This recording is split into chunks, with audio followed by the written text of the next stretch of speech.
All right, well, it is 6 o'clock and we are going to go ahead and get started tonight. And thank you all for coming. I know that maybe some of you came to the events last week, so hopefully you've learned a lot, and hopefully you'll learn a lot again tonight. One of the things we did last week was ask you to put in the chat which sessions that you have been to. If you haven't already done that, that would be great if you can do that for us, just so we can kind of see what everyone has been at and what's been going on. And after that, I don't know that I have anything other housekeeping things. Do I, Dr. Salisbury? I think so. We're going to start out. I'll give you an overview of kind of transitioning to vet school in first year, and then we're going to turn it over to Megan and Aaron to give you their impressions. And I think Maya's here too. I saw Maya. Oh, Maya. Oh, sorry, Maya. I missed you. Great. So I'm going to go ahead and share the PowerPoint, and then you can get started, okay? Yep. Just let me know that you can see it. Everyone's good? Yep, I can see it. All right, I'm going to mute myself, so I will give you the mic. So hi, everybody. I'm Dr. Kathy Salisbury. I'm the Associate Dean for Academic Affairs and Chair of the Admissions Committee. And so I'm a faculty member as well as Associate Dean.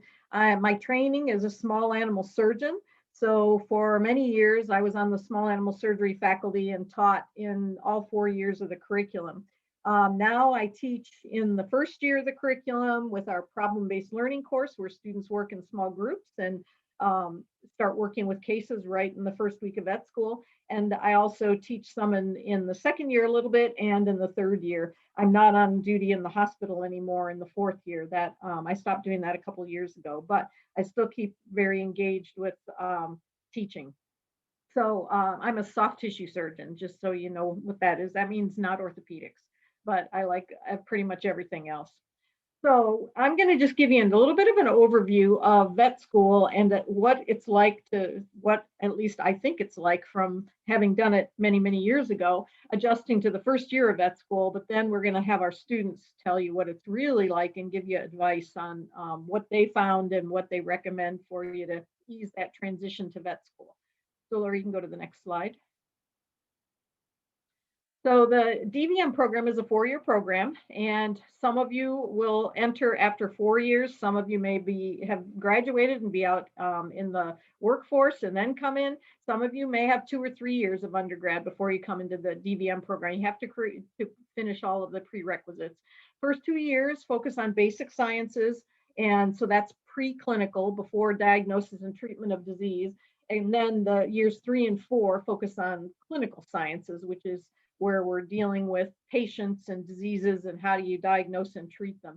We do have tracking in the 4th year, which means students can choose a species area that they want to focus on if they want to, but they don't have to. They can choose the mixed track, which is pretty much the traditional, doing a little bit of all species. And so the 7 tracks are the most focused are small animal, equine, food animal, and then large animal is a combination of equine and food animal. So the large animal tracks are only in the large animal hospital in the 4th year. Small animal tracks only in the small animal hospital the 4th year. Mixed animal track and then companion animal, which is a combination of equine and small animal. Those are in both hospitals. And a companion animal is very much like mixed animal with a few differences in elective courses. And then we have a non-practice track for students interested in going into research, maybe a Master of Public Health or doing a PhD program while they're in their DVM program. You can go to the next slide. So often people say vet school is like drinking out of a fire hose. There's so much information coming so fast that you just have to take in as much of it as you can. It really comes fast and furiously once you get into vet school and start taking science courses. So the transition for a lot of students is harder than they expected it to be. So there's just a lot of material to learn, and if you miss class for 1 or 2 days, you can get really far behind just in that short period of time. So you have to use, one, you got to keep up with your studying. You can't plan on studying, oh, I'll wait until the week before the test or a couple days before the test. That doesn't work. You got to really plan out your semester and keep up with your studying. Now, you don't have to study every single day because you need to take breaks, but you do have to study consistently and keep up with your classes. I will say this last year has been different. With COVID, everybody's life has been different. And so vet school has been pretty different too. We are doing all of our labs in person, all clinics are in person, and some of the lectures. This semester, maybe half the lectures, half to two-thirds of the lectures are in person. Last semester, about a third to half of the lectures were in person. We tried to have more for first year students since you're getting acclimated to the DVM program, so more in person and less online, but some of the lectures are recorded and put on the learning management system for students to listen to kind of at their own pace. So that's different this year. But normally, you can go to the next slide. I'll show you the list of courses in the first semester. So one thing that's really different from undergrad is it's all science, and you have lots of them. So there's 18 credits in the first semester. So first year is where you do the normal animal. So gross anatomy, microscopic anatomy, that's what veterinary cell and tissue biology is. It's microscopic anatomy, physiology, behavior, introduction to population medicine and veterinary ethics. So that's the different ways that animals are raised, like beef, cattle, swine, shelter medicine, all those various populations and population issues that they have, as well as ethical issues with some of the different types of raising of animals. And then we have a series of 6 courses called Veterinary Skills and Competencies, or VSAC for short. And it's through semesters 1 through 6. And these are the courses that help prepare the students for all the skills they're going to do in clinics. So physical exams, sample collection, restraint. And the students can tell you more about what you do in first year, a lot of the less invasive and restraint type things. And then also different skills like later on in the third year, getting aspirates of tumors or lymph nodes or bone marrow biopsy, joint taps, those types of things are done. We also do communication skills. We do some financial management, business skills in that course, some budgeting, some wellness topics to help you kind of develop some balance in your life. And we have a psychologist who is full-time in our faculty, and she presents some of the wellness topics in that course. And so that's what first semester looks like. And so it's a lot of courses. And then I didn't mention applications integrations. That's our small group problem-based learning course. And that's the course I'm in charge of and participate as a coach in. And that I'll let the students tell you more about what that is. But from day one, you're looking at cases on paper that were real cases, and you're trying to figure out what to do in terms of diagnosis and treatment. So it's applying the stuff you're learning in your other courses, the anatomy, the physiology. Next slide. One of the things that's really different with vet school is the schedule. I said you get a lot of information and you're in class a lot. And so this is the typical schedule for first semester for the first year class. And this was fall 2019. So as I said, fall 2020, we had COVID restrictions, so we didn't have as much in-person classes. But this is what the schedule looked like the year before and what it typically looks like. So you're in class almost all day with a lunch break, but otherwise lots of labs and lectures and class time, so that when you get out at the end of the day, you got to take a break, have dinner, but then you need to study because you got to get ready for your classes for the next day.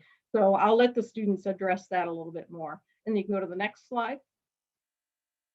And then second semester is continuation of some of those courses. Anatomy, instead of focusing on the dog and cat in the fall, in the spring, it's all the large animal species and a comparative anatomy, as well as a little bit on chickens.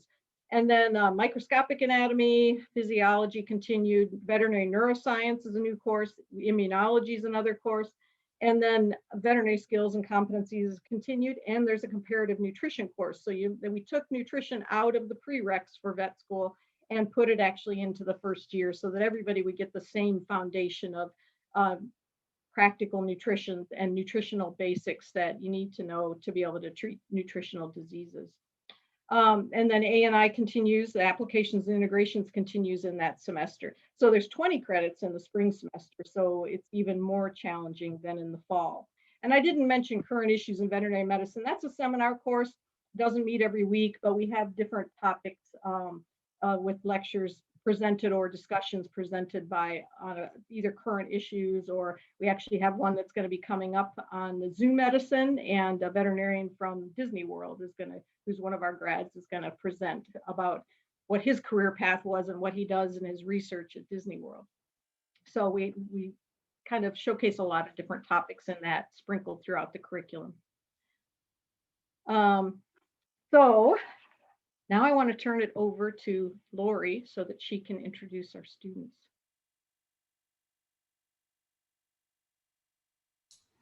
All right. We have 4 students with us tonight, and they're going to tell you a little bit about, what it was like for in their first year. So we have, I think, a first year, a second year, a couple second years, or maybe it's a couple first years, a second year, and a third year. So we kind of have the gamut, and they're all going to kind of give you an idea of what it's like during that first year. And they're just going to kind of introduce themselves, let you know, why they chose Purdue, maybe. And you guys, why don't you tell them like what your favorite class has been so far? And so without further ado, we have Erin, and we have Maya, we have Taylor, and Megan. And Erin, you get to go first tonight. All right, thank you. And for the people, I guess I saw last week, welcome back. It's good to see some faces again. And for new people, my name is Aaron Lewis. I'm a first year veterinary student here at Purdue University.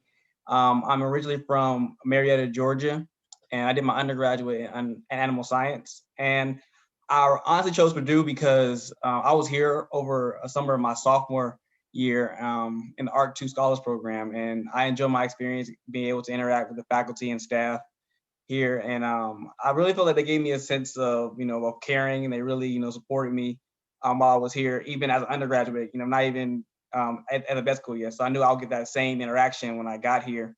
And I wanted to choose a place I knew I was gonna be successful. And as for my first year experience, so I just got done with that first semester that you guys saw that Dr. Salisbury went over. And I'm currently in the second semester with the 20 credits. That's a little bit more challenging, as she spoke about.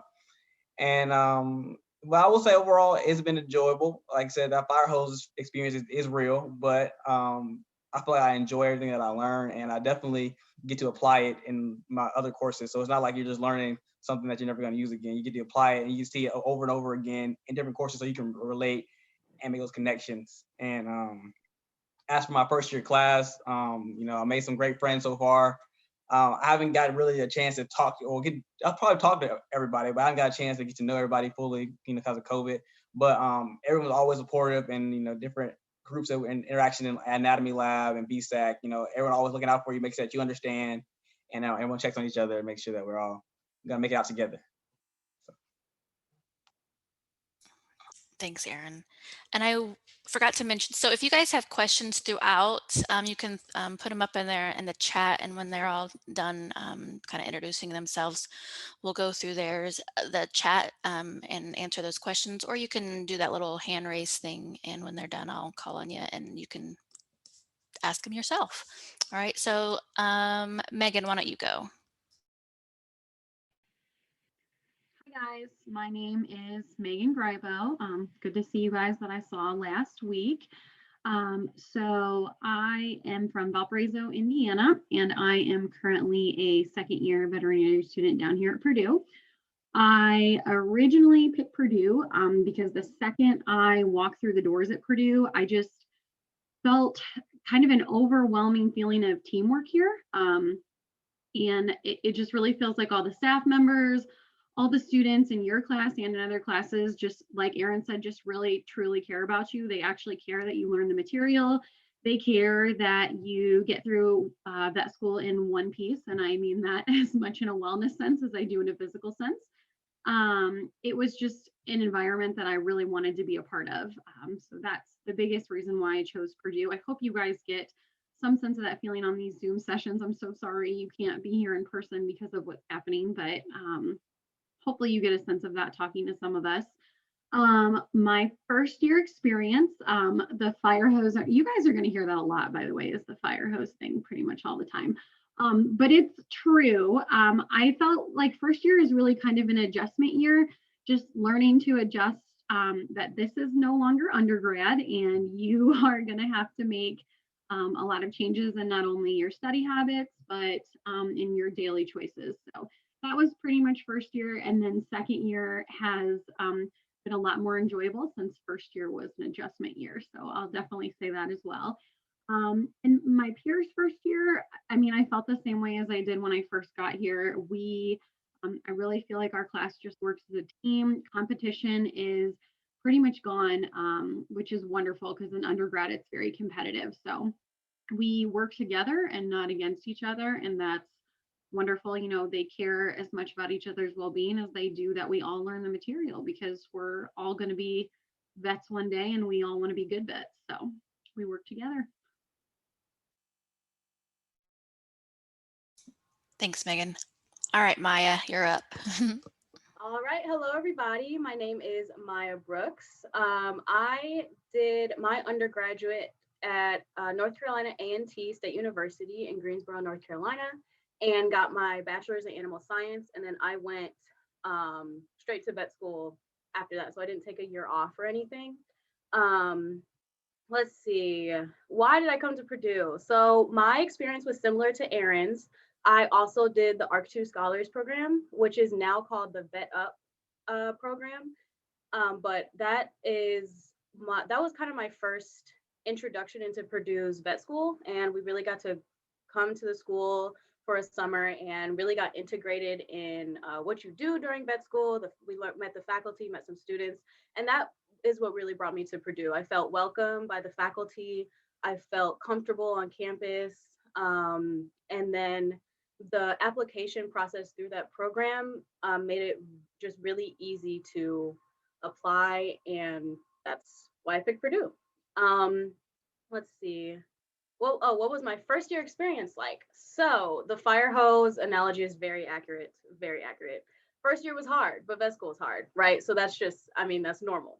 So that's what you're gonna hear all the time, but I guess don't let it deter you, right? The fire hose analogy is accurate, but you can handle it, because if we're doing it, so can you, right? I kind of have a different analogy as well. I describe first and second semester of first year as like, before the first semester, I describe as like when you're not comfortable in a new relationship yet, and you still like dress up to look cute for that person and want to make sure that you're like, oh wait, I can pay, or I'm gonna put on some makeup, or I'm gonna do my hair look cute, whatever. That's first semester. First semester vet school is like cute, you know, you go in and you're excited and stuff, and you're like, oh, this is new and this is great, and you're like, it's hard, but I'm pushing. And then second semester gets there, and that's the second half when you're comfortable in the relationship, and you're like, take it or leave it, man. This is who I am. I don't feel like dressing up right now or doing this or whatever. That is how I describe second semester. The 18 to 20 credit hours doesn't sound like a lot, but I think it was more of like the type of classes and the course load. When you got to second semester, it was like, okay, so you guys are ready. We're hitting the ground running. Let's go, let's go, let's go. And you're like, oh my gosh, what is this? So you really just got to like regroup and get together and be like, okay, so you can't use the exact same methods as last semester, but what do I need to change and what do I need to do better? And it's totally doable. So it's a fun experience to kind of go through it all together as a class as well. It's like, you're not happy that you're all stressed out, but you're all stressed out together, and it makes the environment fun. It does. It makes the environment fun. And then for my peers first year. So I actually, when I came in, I felt really isolated. I didn't know like who to hang out with or who to talk to, who to study with. I had trouble like finding my group at first when I first came in, I would say. And I feel like a lot of people deal with that imposter syndrome. You might have heard of it, but you just, I'm kind of shy. I don't know if it looks like it on camera right now, but I'm on Zoom, so we're alone. But I just had trouble just figuring out where I fit in. But once I found my group, it was really nice. I knew who to study with, who to hang out with. There's definitely people for everybody. And I would also like to mention that the faculty definitely made me feel very welcome here at Purdue. I never had trouble going to somebody to ask for advice, or an advisor, or a mentor, or somebody. I always had a couple faculty members that I knew that I could go talk to at any time and they would help. So I feel like that is a huge plus being Maya, that was awesome. here. Thank you. What do you think it's going to be like that 4th year? What stage in the relationship is it going to be in that 4th year? Oh, that's a good question. When I get there, I'll You'll let let you me know? Yes. All right, you do that. Thanks again. All right, Taylor, you're up. Hi, my name's Taylor Cornett. I'm a first year. Aaron and I are in class together. And I think my relationship version of the fire hose theory is definitely superior. I mean, it is a lot to take in at first, but you learn how to swim very quickly. So it's overwhelming, but it's kind of like that analogy, you know, like the room's on fire and so am I, but everything is fine. It's a lot like that. I loved Purdue from the very first moment I stepped in its doors. It felt like home. And that's why I chose it. There were other places that I visited, and I was like, you know, they're just not Purdue. They don't have the same welcoming feeling. The staff don't smile at you. You know, I won't meet anyone in my class, but this place just, it felt like home, truly. And my class felt like best friends, even from the very first week. And I too had a little bit of trouble, like finding that group. We all do, because you're very nervous, and that competitive edge is still there the first week, and you haven't quite figured out that you're all in this together. And then by, I don't know, second week, third week, when the first test rolls around, you suddenly become like family because you basically live with each other. So you make friends very quickly. It's overwhelming, but you're going through it together. Let's see. So far, first year has been really good. First semester was an adjustment just because, you know, like you have a set schedule, whereas in undergrad, you could like move your classes around. You weren't with like same people. This is like every day they already have it planned for you, which to me is nice because I'm a planner. And so for someone else to plan it was good. But yeah, I've loved every second of being here, and I highly recommend it. Thanks, Taylor. So we're going to have some questions. I got some in the chat already. Some will be for you guys, and then I think a couple might be for Dr. Salisbury as well. But the first one is, what is the one thing that surprised you the most about being a student in vet school? Do you have any advice for potential first-year students that you learned after going through it? Is it okay if I answer this Oh, one? yep. Hop in whenever you want. All right. So I feel like there's just a lot of adjustments you make when you're entering a new environment in general. But I would say the biggest thing that I feel like people didn't mention or didn't talk about a lot or I didn't think of was knowing how to pick yourself up when you feel like you're at your lowest. Because vet school can bring you to that point. It can bring you to like, I'm done. This is it. Just like literally just you just like, I don't know where I'm at in life right now, blah, blah, blah, right? Just to really, you can be depressed. And I think that when you're happy and when you're in a good period in your life, going into vet school, you should just think about like, even if it's just making a list of things that really cheer you up or make you happy, that's really beneficial. Just thinking of a lot of things that you know cheer you up when you're in that depressive mental state, so you can pick it back up and it doesn't affect school. Because I don't know, I just feel like getting down on mental health during vet school or during life in general is easier than people think it. Like it can happen to anybody. I feel like some people come in, they're like, no, I'll be fine. And then you're like, oh my gosh, I'm really sad. I don't know how to handle this. So knowing how to handle yourself when you're not your happiest is would be a huge beneficial trait before coming into vet school. Thanks, Maya. Dr. Salisbury, did you have, I thought you said you wanted to say something. Or did I Yeah, miss there was a question about that I forgot to mention about some of the courses on the schedule said weeks 1 to 5 or 5 to 16 to 15. And there is a course at the beginning of first semester that's called Foundations in Basic Medical Science. And that is kind of a very, very quick course because it's 5 weeks long, and you will have a test about the second week of the semester. And it's going over things that mostly you should have had in undergrad, but they may not be in as much detail, or you may not have had it in as much detail as what they're presented in the course in terms of biochemistry, cell biology, the cell processes that underpin a lot of the things you'll study in your other courses. And so it's a very quick course and it's easy to get behind in. And the final is upon you before you know it. And so that's something that is an adjustment in first semester. That's why it says that. Most of the courses in first year are the whole semester, but some are a portion of the semester. Most of them are all semester though. Third year, we end up with more courses that stop and start. Thanks. And oh, the other thing I just wanted to say too was I forgot to say at the beginning, and Megan did a great job saying we're so sorry you couldn't come in person, because the in-person interview experience is much different than a Zoom meeting. And we wish that we could have welcomed you and had you meet our faculty and all the students. We have wonderful student body and great faculty, but we're trying to help you get a little bit of a taste of what Purdue is like through these Zoom meetings that Lori has arranged. Yeah, it's not the same, but it's what we do, right? All right, so my second question is, and this would be for, I'm going to skip down to this one, but I'll get that one in a minute, I promise. For the out-of-state students that I have, what would you say was the biggest adjustment for you to come to Purdue since you were coming from out of state? I'm from Ohio, so for me it's about a 3.5-ish hour drive, which isn't too bad because my undergrad was about 2.5 from where I was from.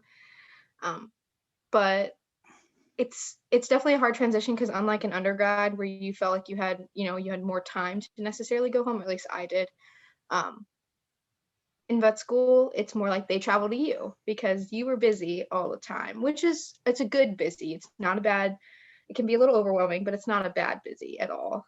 And definitely just making time to see your family and see your friends from home is a healthy break. So for me, that was definitely a huge adjustment because in undergrad, I could go home if I wanted to, whenever I wanted to, really. But here, Oh, I guess for me, I would say a little along the line of Taylor's going is travel wise. You really have to plan out your travel, especially with like weather permitting, because you never know when it's gonna snow. So like I guess traveling back to Indiana for me during the winter breaks.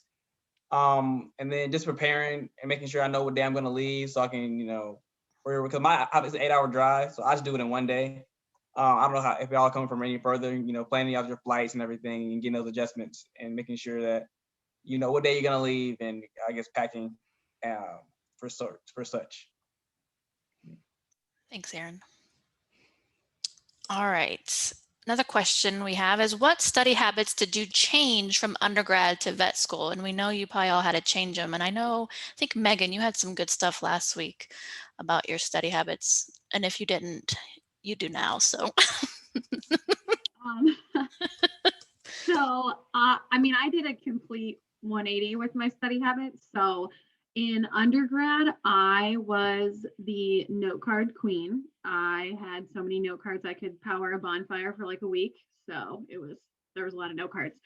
I learned the first week of my first semester that was not going to work for vet school. First of all, there's a lot more classes that you have to really learn how to do it. And second, I also learned very quickly that note cards are good for memorizing material, but they're not great for understanding material.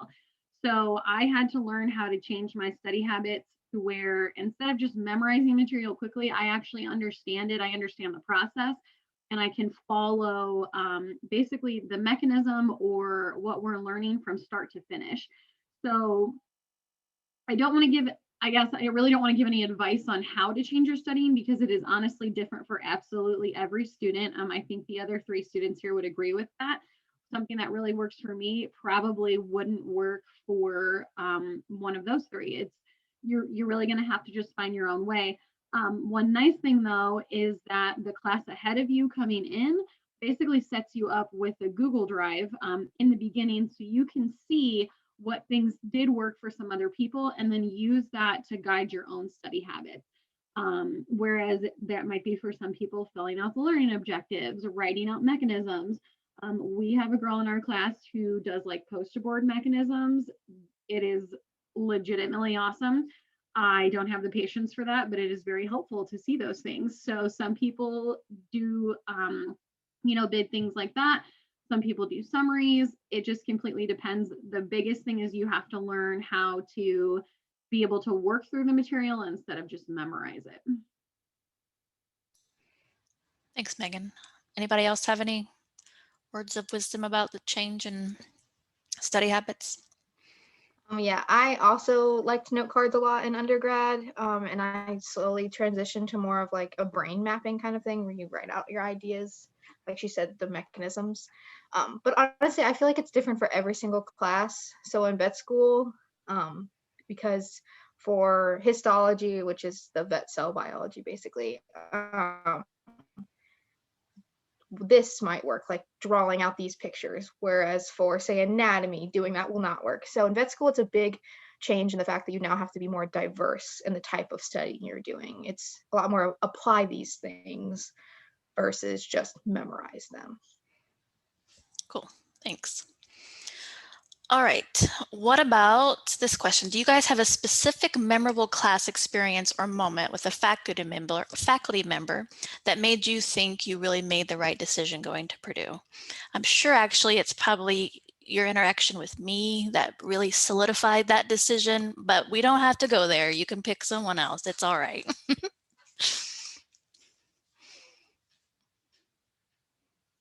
Anyone have an? Aaron? Well, I guess my one is actually from Dr. Salisbury. After one of our ANI exam, I sat down with her in her office and she really went over the exam with me. And then she made sure that I understood everything that was going on, everything that I got wrong on the exam and why I got it wrong. And then also gave me steps in order to help me do better on the next exam and also prepare me for our oral exam by giving me textbook references. And, she really, I'm talking about, it was a whole meeting that, she had and did everything to make sure that I was successful.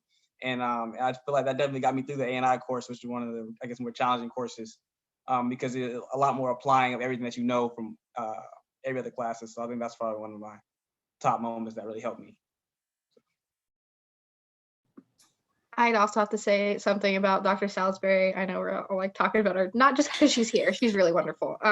She bakes cookies because she is, so I'm in her small group. We have like a peer group that we do where we have a faculty member and then there's some second years and then the first years. And I love our group. I think it's really great because if you have questions and stuff, you just send them a message like, hey, can you explain what's going on with this to me? Because I don't understand it. And they will, and they're great.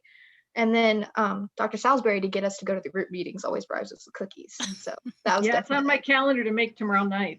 Yeah, I'm excited. That's fun. So I have one. Mine's I guess a little bit different. It is academic related, but not. It's a little bit more personal too. So I knew I came to the right place. I got in a pretty severe car accident my first year, second semester. And not only did my classmates who are amazing, who got me cards and like made sure I had all the study materials for the day I missed were amazing, but the professors were amazing too. I was in a situation where I had broken my foot, but I also had broken some ribs. So crutches weren't the best thing. And one of the faculty members, Dr. Craig, she is amazing. You guys will get to meet her hopefully when you come here. She actually brought me in a scooter to use at school because she saw me walking down the hallway once and she was like, I just can't watch this anymore. It just looks painful. So she brought me in a scooter from her house to make it easier so I could actually go to my classes. And then my favorite second part of that was I went down the hall and Dean Reed made a honking noise and told me to slow down, Speed Racer, which is one of my favorite quotes of vet school from Dean Reed. So the faculty here, they seriously care about you on an academic, but also a really personal level. So. Thanks, Megan. Those I rode one of those scooters too. I broke I had surgery and I turfed it at the vet school on it, and my husband thought it was hilarious. I did not, but you can get going really fast on those floors, so it got away from me. So, all right, next question. Back to the fire hose reference, Dr. Salisbury. Is there anything over the summer that they can do to prepare for the reckoning?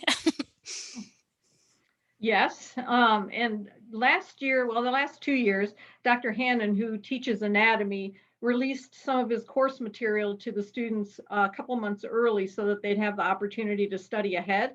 And he has an app and modules you can kind of study through at your own pace. And I think that can help a lot. Maybe the students can mention whether they tried that or not. You got to make time for it in the summer, but I think also reviewing biochemistry and cell biology would be a really good idea to help prepare you for that foundations course. What do the students think?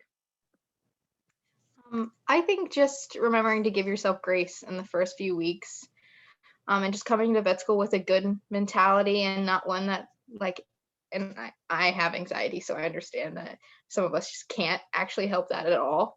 But just understanding that this is not undergrad anymore and it's no longer a competition. You made it, you're here, you belong here. The imposter syndrome is what's going to get you. So you can study. Hannon's app is wonderful. I only looked at it a little bit in the summertime because you really should take that break. Taking that break, coming into vet school with good mental health will get you very far.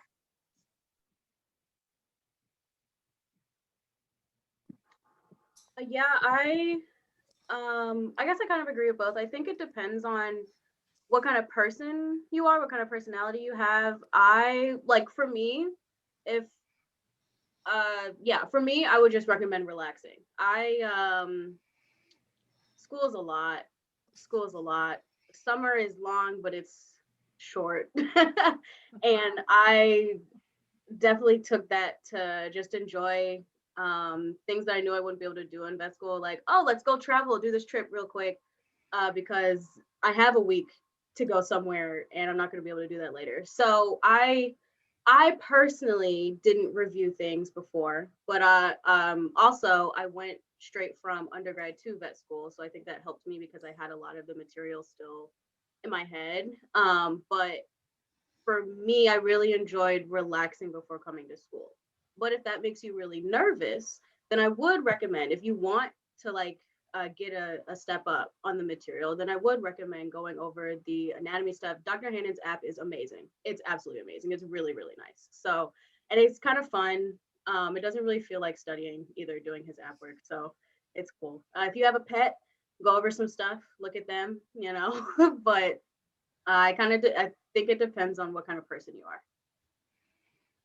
They'll teach you everything you need to know. That's the important thing to remember. They're not just gonna be like, yeah, you remember when you learned this in undergrad? Yeah, it's important now. They're not like that, I promise.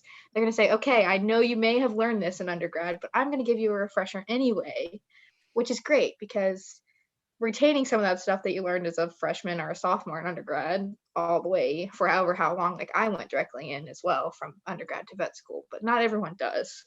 So they understand that and they make sure you know everything they want you to know. All right. Next question would be, does Purdue's vet school have any specific resources for mental health on campus? Dr. Salisbury hit on what we have available in our college, but there is some campus stuff as well, but she can hit on that and maybe some of the students can speak of it as well. Yeah, I said we had a full-time psychologist in our college. We also have a part-time therapist so that we can provide mental health services and just even time management, study skills, help to anybody that wants it. Then that's all free to students, both veterinary students, veterinary nursing students, as well as the veterinary interns and residents. So that's for all of our students. Then on campus, they have counseling and psychological services, which is called CAPS, and they have many, many therapists there. Our full-time psychologist used to be at CAPS, and so she's got a lot of experience, and we're really very fortunate to have our own mental health services within the college because they understand what vet school's like, what vet students have to deal with, and they get to know the students and the program and the faculty some too. And Megan, I don't know, do you want to mention anything about mental health services and the wellness committee? Sure. So we also are lucky enough to have a wellness committee within the school. And then a subcommittee to the wellness committee is the student wellness committee, which I'm a part of. So when you come into vet school after a couple weeks, you will elect 2 of your classmates to be your student wellness representatives. And we get to work directly with the therapist as well as some other professors that are dedicated to making sure that the students, maintain their wellness in vet school. Not only the students, the professors, the residents. If you're in the school, they want you to be able to maintain wellness because this is a very stressful situation. It's a very stressful field. So having that committee and having the full-time therapist in the school is amazing, and it's a huge perk that Purdue offers. There's another question I saw in the chat too that talked about a mentor system. So the student wellness committee actually just in the last week, we are working with the therapist to work out a peer mentor program. So we're in the beginning stages of that, but by next year, we're hoping that is a lot bigger. It's completely voluntary, and just from my class alone, we had over 20 people. So, not only do we have the professional services for the students, but we also have each other, and a lot of us are really willing to to work with each other, not only in academic services, but also for wellness and support like that too. Thanks, Megan. One of the next questions is about finding housing once you become a vet student. And one of the first things that we do when you decide to come to Purdue is we have you join a Facebook page, one for your current class and one for the entire college. And that's one of the ways that students can help find housing. And these guys kind of tell you a little bit about probably how they found housing. And I believe there's also a link on our webpage that kind of shows you different available apartment complexes and everything within Lafayette, West Lafayette. I personally feel, and these guys may be able to tell you, that it's not like horribly hard to find housing. And I think a lot of these guys room together as well. So what are your guys' thoughts?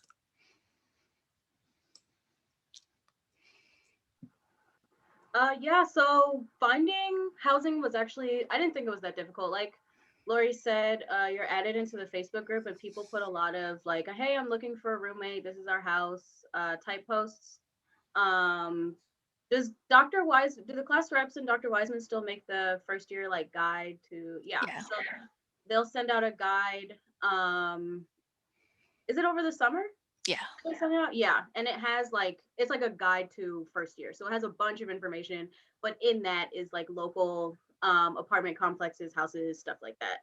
I kind of just used Google, honestly.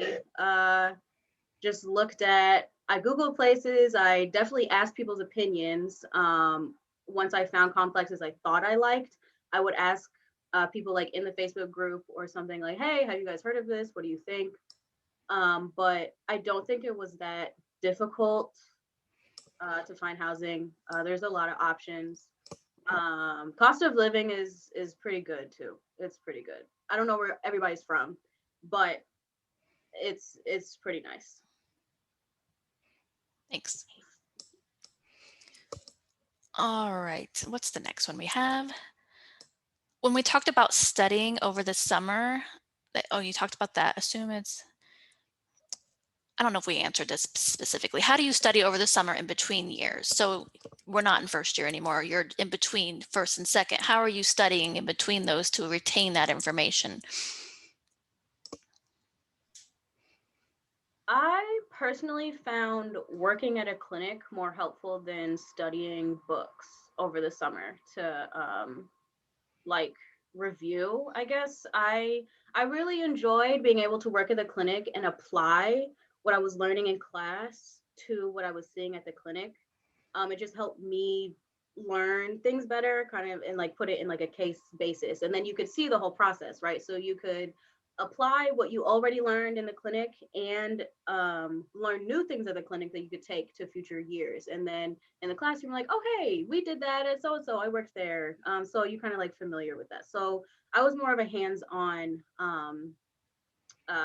learner, but I would suggest throughout the year, you'll probably make your own study materials. So I think it would be really beneficial if you wanted to like study the notes over the summer instead of studying like those really long PowerPoints and stuff. If you make like reviews or flashcards or diagrams or any type of how you study, I would review those instead of like going over all the PowerPoints, because I feel like that could be really overwhelming. But if you just like review the deep, like little stuff over the summer, I think it would be beneficial.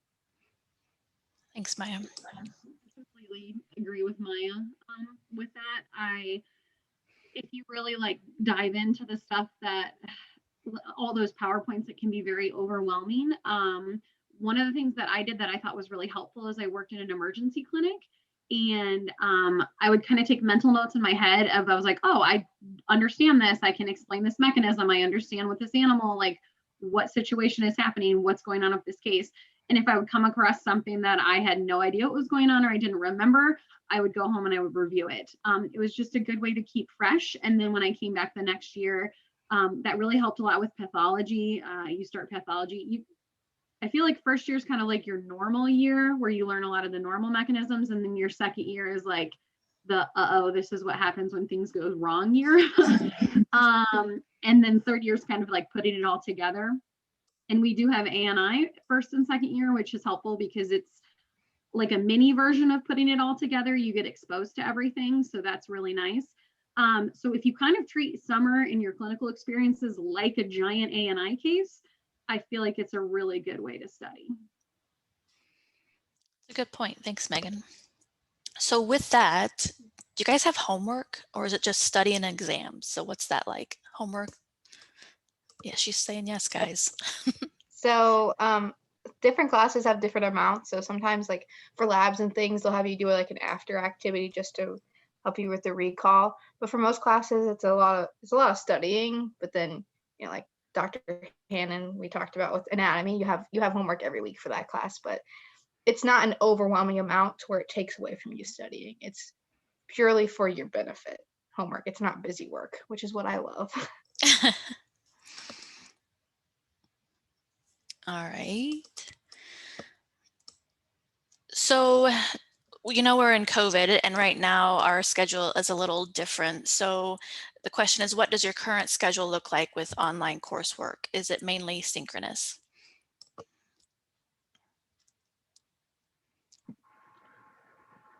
You can go ahead, Erin. Oh, well. Because I think it's different from all three course Well, yeah, classes. So from a first year's perspective, we still do have a lot of in-person classes. Some classes where we'll have like anatomy, for example, we'll have a smaller lab group, and BSAC where we meet in smaller groups, and they'll be broken up into tracks or sections. For those kind of more hands-on courses where you're closer than 6 feet apart, and we wear like mask and face shields. So you still get a lot of hands-on experience through those courses. And then as for your lecture courses, they're also where we in-person lecture, and then they'll probably finish the lecture with a recording or a video that they want you to watch, and they'll probably post it the same day. Most professors are pretty good about posting the video when they said they're going to post it, so giving you enough time in order to watch it afterwards. But if you don't watch them, they'll definitely pile up on you, and then you have like a weekend to watch 4 or 5 videos, and you can't really do that. So you really have to plan out that night, say, okay, I'm going to watch this lecture and get through it before this day, or so on and so forth. And as for the labs, they have split us in certain courses, they split us in like half. So they have half of us in one classroom, half in the other, and then a Zoom lecture and the professor will walk in between both classrooms to answer any questions, and so that make sure that both sides are engaged.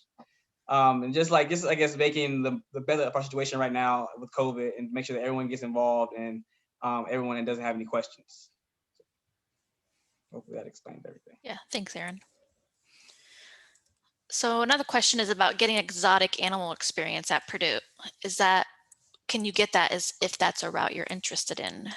Dr. Salisbury can probably answer that one. Yeah, so we have one course in the third year that's it's treatment of non-traditional pets. So birds, reptiles, pocket pets, and that's an elective course in the third year. That's the only course we actually offer. We do offer laboratory animal courses. We've got 2 courses that are 1 credit lecture course and a lecture lab / course. That's a new course that's going to be offered next year in laboratory animal medicine. Then there's a 4th-year rotation in laboratory animal medicine. But for exotics, for zoo medicine, we offer what we call an off-campus block program.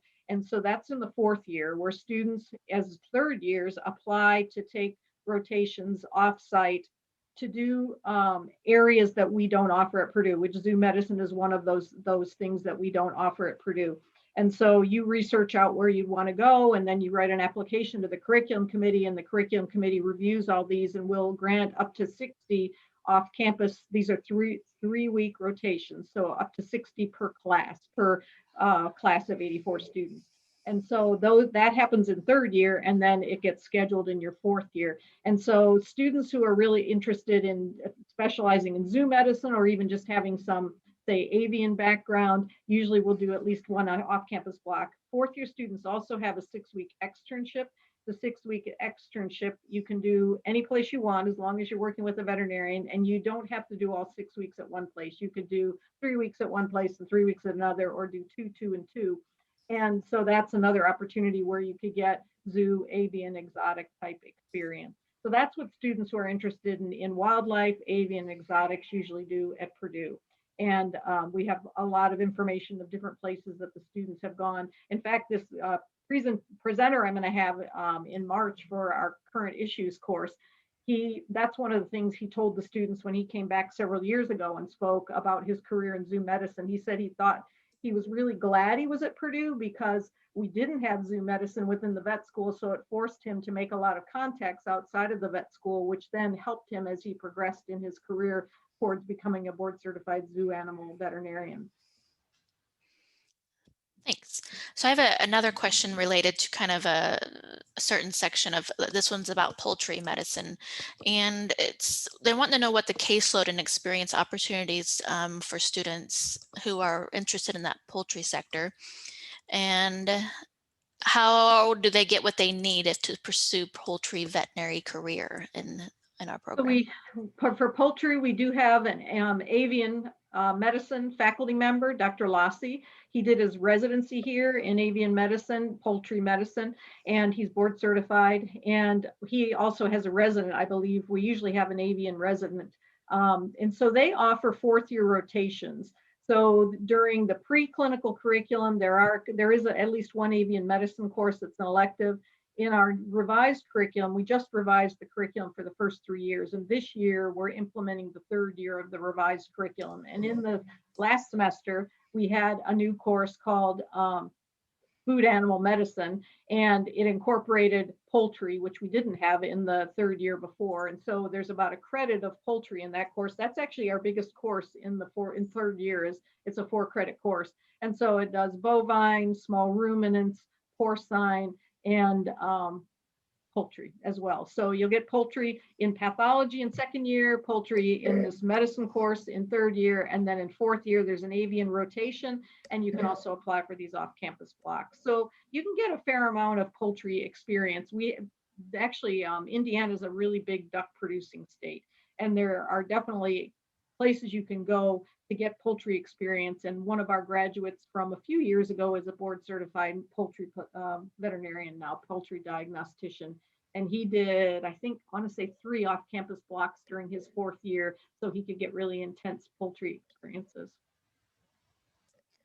Good. And Maya makes a good point in the chat. She talks about that there are clubs that people can join to give you more experience in the different types of species that you want. So great point, Maya. Thanks for mentioning that.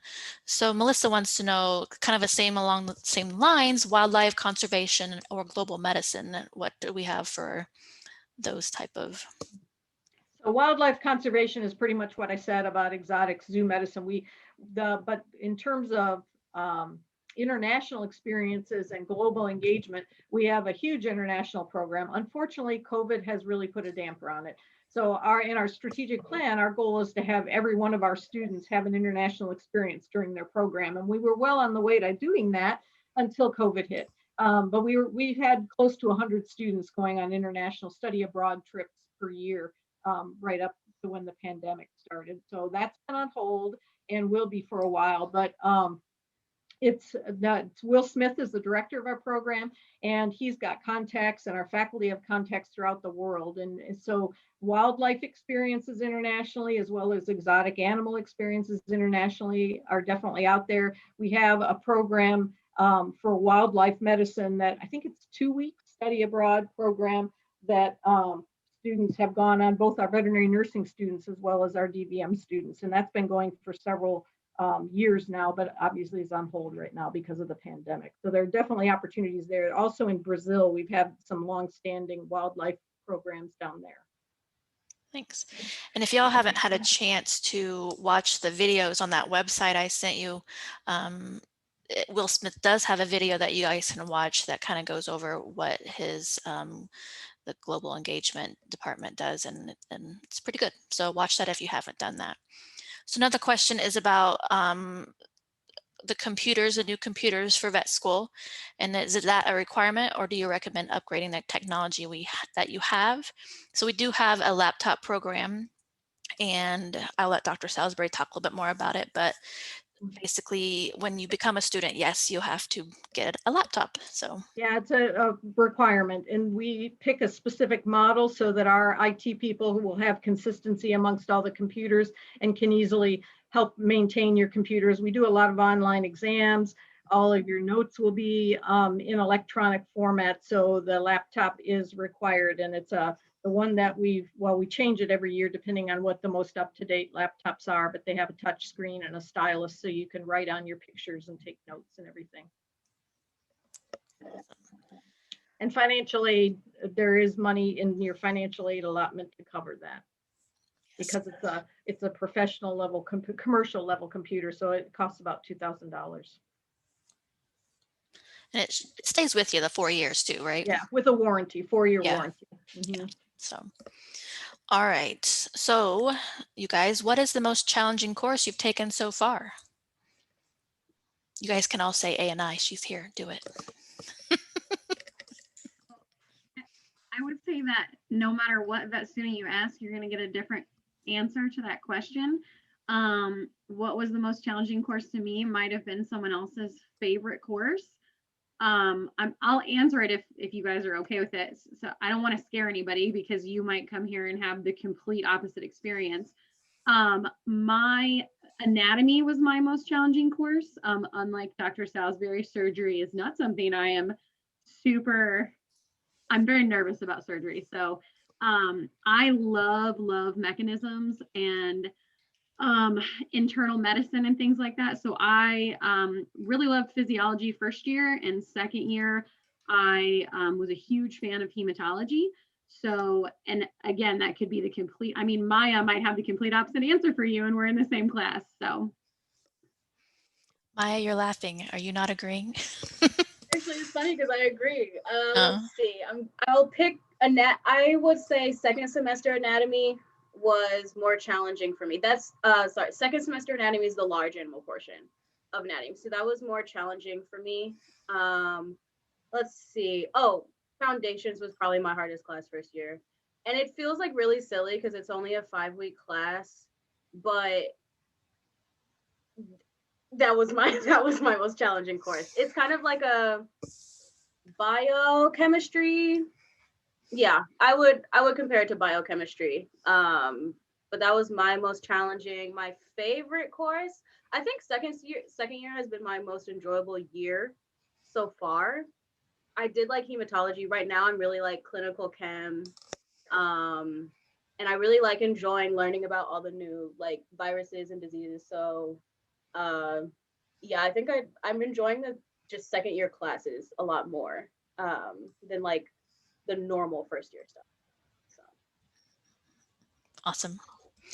We are just about out of time, so I think this is a really good question. It's how easy is it to balance extracurricular clubs and responsibilities with your studies during your first year? And I think even throughout, I mean, it gets progressively more intense. So how are you balancing those extracurricular activities? Everyone?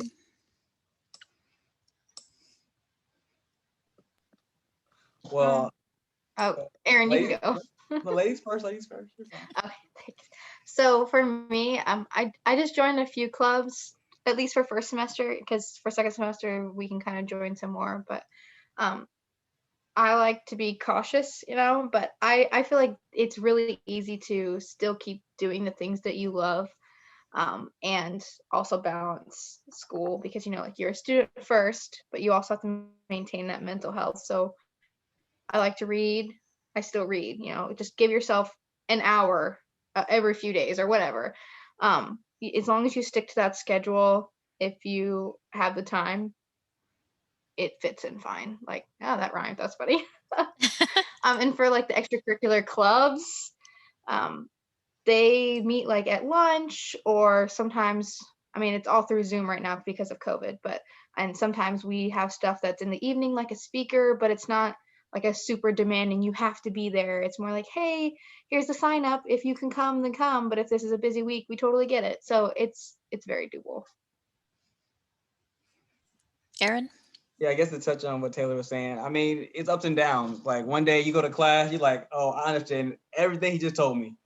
And then you go to class the next day, I have no idea what's going on. So you might have to review that so you might have to review the lecture again versus the other lecture that you know everything about. So and that just comes up with time management and knowing that, all right, I understand what I did today. I will say an hour to go get, some food with my friends or go, maybe watch a movie on Netflix. So there is definitely time to fit in anything you want to do outside of, well, not anything. Let me not say that, but mostly that you want to do outside of vet school. And it's just making sure that if you need it, then do it. So my advice towards that. It's good advice. Megan or Maya, do you have any input as far as balancing? Honestly, guys, it's really all about time management. Some of you guys who were with us last week know that I'm a non-traditional student. I'm older. I'm not going to say my age, but I'm older. I'm married and I have a family, and while it's not the same as what it was before vet school, I still have the time, to spend with my husband. We still, it's just about time management. And along with that sense too, it's about support, your friends who aren't in vet school, your family. It's really a support situation. So just letting them know you guys are still important. There may be a day, like Aaron said, where it's a little bit better of a day to hang out or to do something to make time for an extracurricular. There may be a day where, it's the day before your foundation's final and you're like, absolutely not. I'm going to be staying in tonight and I need to study all, until I go to bed on time, which you're going to hopefully do in vet school because you need to do that. So it's just about time management, and then making sure your extracurriculars and things like that, those people support what you're doing. Good. Thank you. All right, we are just a little over 7 o'clock. We do have one more question on here, and it is about research. So this will be our last question of the night, and it has to do with what types of research experience does Purdue offer, and how common is it for students to participate in the combined PhD DVM degree program? So we've got a summer research program that students can apply for where they're paired with a faculty mentor and they work in that research lab or on a research project with that faculty member. Last summer, because of COVID, it became mostly virtual where there were virtual research projects they were working on, but usually it's, you're in the hospital working on things or you're in a lab doing bench work. And then you get to go to a meeting that's usually at a vet school and present a poster on your research and interact with lots of other vet students that have done research in the summer, and you get paid during this research program. So it's 3 months, and there's a seminar every week about different topics of careers in research in veterinary medicine, and you get to interact with the other students who are doing the research program. So it's really good, and actually it's also open to pre-vet students as well. So we do have some pre-vet students from across the country that come. So it's a variety of different research topics. You can look on our website to see what our major 5 areas are, but there's a lot of research going on in the college and a lot of opportunity to get involved. Even if you're not in the summer research program, there's often faculty that would allow you to work with them, whether it's exercise physiology and respiratory diseases in horses that are racing, or cancer prevention in dogs, or there's a whole variety. There's orthopedic research. So in terms of the DVM PhD program, it's actually, we don't have very many students in the combined program. We have more students who do the Masters of Public Health, which we do collaboratively with the University of Minnesota School of Public Health. And students then enroll there as a resident student with the collaborative agreement that we have, and they can do their MPH at the same time as their DVM. But usually what you do is you do your MPH during the summers and on breaks, because it's online. And then you just have to spend a 6-week period at Minnesota for one 6-week on campus experience. And I'm not sure during COVID if they're now doing that remotely. They might be, but in the past, they've always required 6 weeks on campus. But then several of your vet school courses count towards the MPH, and you also have to do a field experience, which usually people do that in their 4th year and use their externship to do a research project field experience for the MPH program. So we have quite a few students doing MPHs with their DVM, but not very many students doing PhDs. Usually we recommend waiting and getting your first semester under the belt. Make sure that you've adjusted well to vet school. And then if you're still interested in doing a PhD or master's with it, then come and talk to me, and we'll talk with Dr. Harm Hogan, as she's our associate dean for research and graduate studies. And then we'll talk to you about finding a mentor and what areas you're interested in and applying to the graduate school and all that. But a PhD would be a few years beyond vet school. You would be able to do a little bit of it during vet school, but you'd have to have 2 to 3 years at least beyond vet school to complete the PhD. All right. Well, that is our production session for tonight. So tomorrow night we are going to have our discussion with 2nd and 3rd year. So talking about life as 2nd and 3rd year. And then Thursday we're going to finish this whole wonderful experience up with our 4th year students. So we hope to see you tomorrow and then Thursday. And of course, if you have any questions, you can email me and I'm happy to help. Other than that, if you have any lingering questions, you can kind of hang back and you can ask them. But other than that, have a great night and we'll see you tomorrow. And thank you so much for coming and participating. Yes, and We thanks wish to our we could students. see you in person. Yes. And thank you so much. You're welcome. Thanks.